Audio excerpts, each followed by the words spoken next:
Good morning, good morning, good morning mga mga kabandilarya ko. Today's video, ipakikita ko po sa inyo kung ano po ang ginagawa ng ating pong mga sweeper dito po sa Parañaque, Bulungan, La Huerta. Ayan po, araw-araw po nilang ginagawa yan. Tapos po mga alas 2 sa madaling araw, gising na po yan. Tapos magwawalis po sila mga alas 3 ng madaling araw.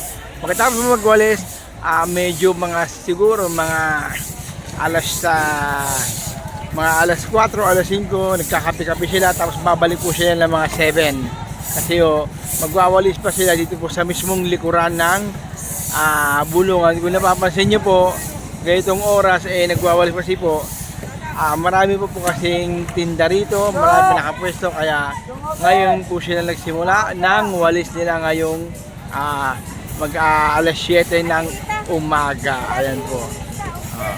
Yung pong aming timekeeper po na si Ate Janet nasa kabila po, nasa harapan po ng Bulungan. Dito po yung kanyang mga tao, yung kanyang mga dito po, kumbaga hinati niya po ang mga tao niya.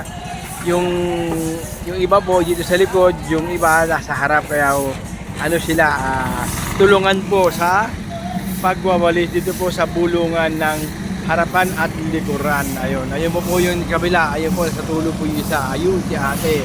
Ayun, yung naka-green po, ayan. Ayan, si Nanay, ayan. Meron pa po doon sa kabila, natakpan lang po tayo ng mga styrofoam, pero ayan. Ayan, good morning po, welcome to my videos. Sana mo, paki-subscribe lang po at paki-share lang po ang aking pong videos. Like and share lang po, maraming salamat po. God bless po, and see you next vlog. Ayan.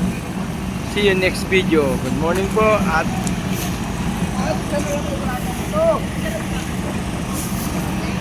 good day. Ayan. Salamat po.